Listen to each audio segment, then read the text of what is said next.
YouTube, what is up? Mothman back with another video, and this time we're checking out the nominees for the 2023 The Game Awards, which will be taking place on December 7th at the Peacock Theater in Los Angeles. Yo, let me just say, if you're a gamer in 2023, you are eating good. I'm a big boy, so I'm always eating real good, you already know. Before we dive into some of the categories and nominees at the Game Awards this year, please don't forget to like, comment, and subscribe to see more memes and all things gaming here on the channel. It really helps support the channel and keeps me doing what I love the most, which is getting to know and getting to talk to a lot of you in the gaming community.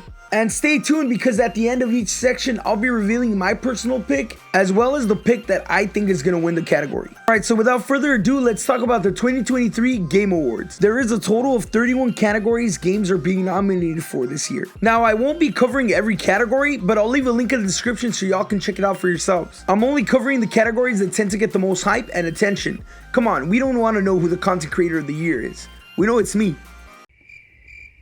I'm just messing. We know it's Johnny Sins. It's your favorite doctor, lawyer, teacher, plumber, astronaut, gamer, Johnny Sins. The first category that has a lot of hype this year is the category of the best fighting game of the year. And if there's one thing for certain, is that fighting games in 2023 have been insane. And therefore we have some heavy hitters like God of Rock, Mortal Kombat 1, Nickelodeon All-Star Brawl 2, Pocket Bravery, and Street Fighter 6. Which will be battling it out for the best fighting game of the year.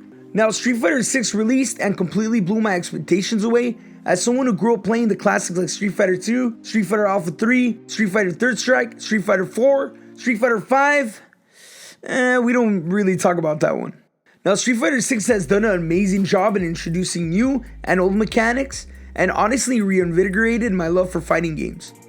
I even grinded myself to Master Rank, which, yes, I know is easier in this game, but still, it reintroduced one of Street Fighter's favorite mechanics, which is parrying, dash canceling, and pretty creative combo system. So creative it feels like no character could even be considered low tier. Mortal Kombat 1 has also received a reboot in regards to lore and aesthetic of the game, while keeping what makes Mortal Kombat a household name. It really does feel like the 90s are back. Now all we need is Toys R Us and Blockbuster, and we're good. Now, I'm not too familiar with the other three, but Nickelodeon All-Star Brawl 2's character list looks kinda hard. You can play as a Ninja Turtle, the Last Airbender himself, Danny freaking Phantom, SpongeBob, and even Nigel. What the hell is even going on in this game? Hey, I'm not complaining. That's kinda tight.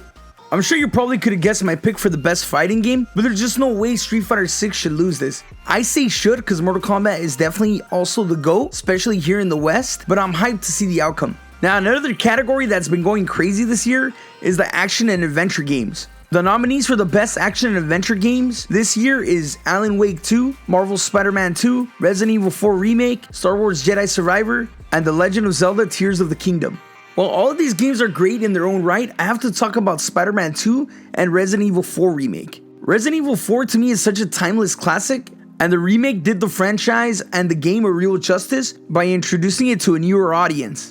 And I gotta say, one of the things that I liked a lot of the Resident Evil 4 remake was the way they elaborated on the current lore that they had for the 2005 game. Now, whether it's better than the original 2005 game, it's definitely arguable, but for me, it's personally not. If you have time and want to check out what I thought about the RE4 remake, I'll leave a link in the description and you can go check it out. I also finished Spider-Man 2 and I'm currently working on a review, so stay tuned as this game is amazing, no pun intended. Now, whether you're into Spider-Man or you're a comic geek or really into the movieverse, I think there's a little bit of everything and everyone in this game, and it will truly go down as one of Spider-Man's best pieces of media. So Insomniac Games, thank you, you guys are beast. There's definitely some big contenders on this list, so it's hard to count anyone out, especially with the cult following that Star Wars and The Legend of Zelda have. I mean, these fans are some of the most dedicated and passionate in all of gaming, so it's anyone's guess. While I'm a huge fan of Resident Evil 4, I don't think it will win in this category because while it's a masterpiece,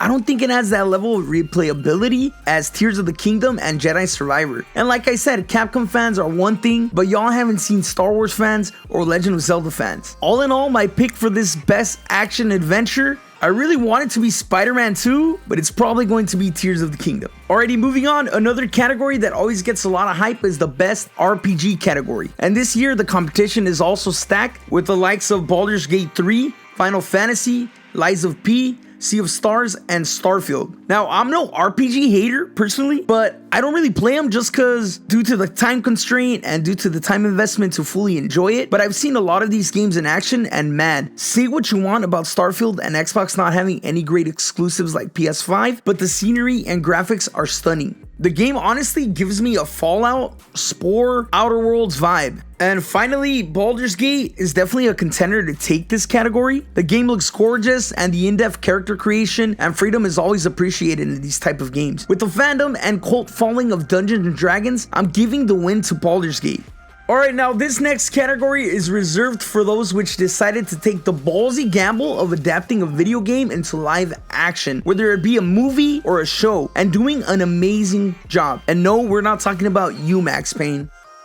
The next category we're talking about is the best video game adaptation. And the nominees are Castlevania Nocturne, Gran Turismo, The Last of Us, the Super Mario Bros. Movie, and Twisted Metal. Another category filled with some absolute bangers. The Super Mario movie was nothing but a great time filled with Easter egg and nostalgia overload. I have absolutely nothing bad to say about this movie, and if you didn't like it, I think you're lying to yourself.